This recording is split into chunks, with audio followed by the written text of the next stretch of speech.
Here's a bent 304 stainless bolt and a machine down. That's like an 18/8, similar to that. This is a 304 stainless bolt. It's off a dock and it's bent here. I'm going to go ahead and machine this down, make something out of it. Okay, here's where it's horrible. This lathe, the 7x10, is so small that I can't get this bolt through the chuck. So I need to do that. I need to machine this down, but this is all drunk on here because the end of this bolt's bent. So I really need to get the live center on here at the hole, but it's hard to face this off going way out here hanging in the breeze. So this is kind of like using a piece of bent scrap as kind of screwball. In the cinch, I need to go ahead and bore a hole here to support this piece, but that piece is just drunk around there, so I'm trying to take a little bit of this off and then face this off so I can bore a hole to support this.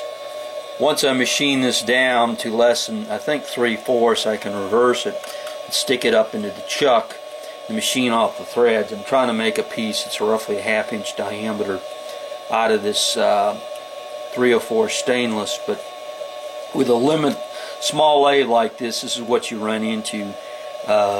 This is totally hokey in the sense that I've got this thing hanging way out here in the breeze, which is unsupported, so if I take too much of a cut on here, I'm going to go ahead and knock this out.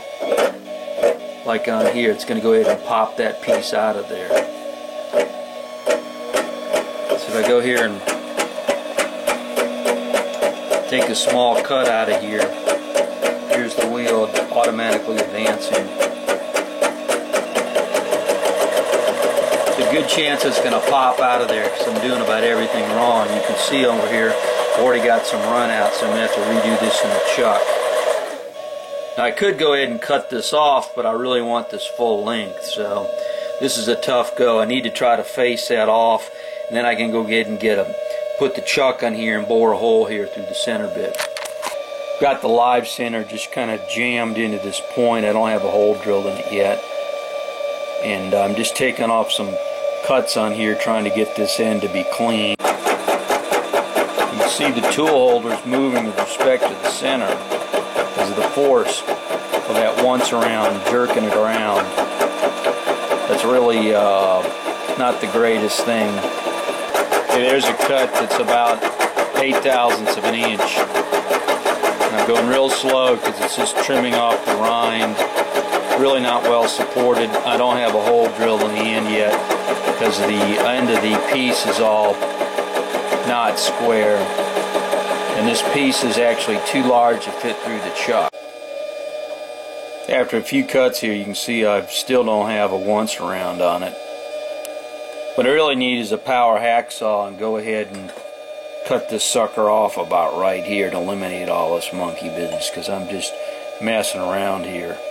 And if you had a bigger lathe, you could put this whole piece through the chuck and then face this off right here, then bore a hole and then get the live center on here.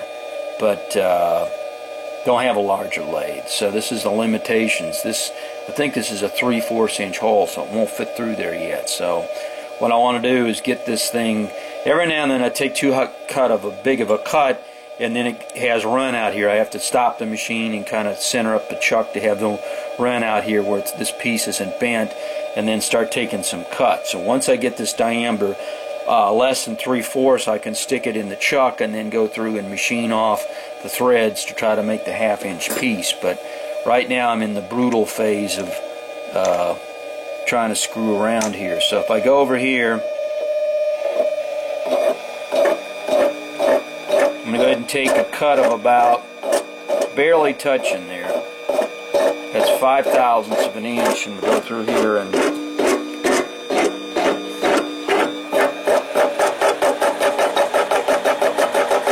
you can see this piece jumping around here. The tool cutter with respect to the face, and that's the stiffness of this lathe here is such that on a heavy cut like this, you're kind of just getting a bitched up cut because you're cutting too heavy for the cut to the lathe. lathe, you get a discontinuous cut, it's really kind of a bad situation. It's just about cleared it there. You can see that.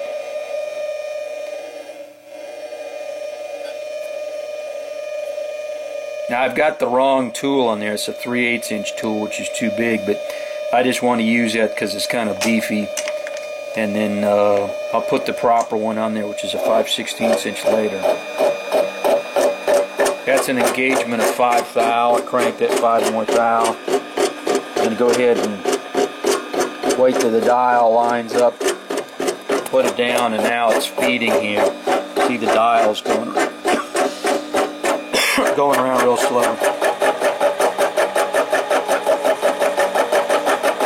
Something like this is just a bad situation, and in a sense, this can pop out of here right now. This is not the best thing to do. Had the proper tools, this would be cut off here with the power hacksaw, and then I'd start here, but I don't have one. Thought about using the Sawzall, but I cut this bolt off with the Sawzall, and it took about 2-3 blades because this is really screwy steel. It's 304 stainless, and it's been really cold worked. It's off of a dock.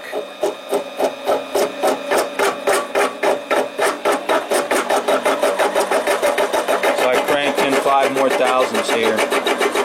Got it automatically feeding.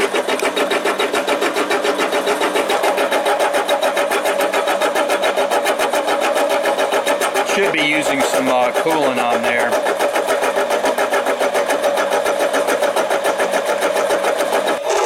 Now I'm going to show, you can see this deflecting here.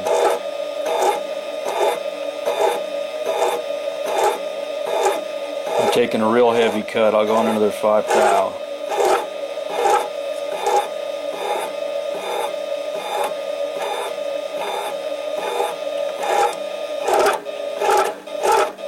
About ready to turn the machine off because of the torque so high.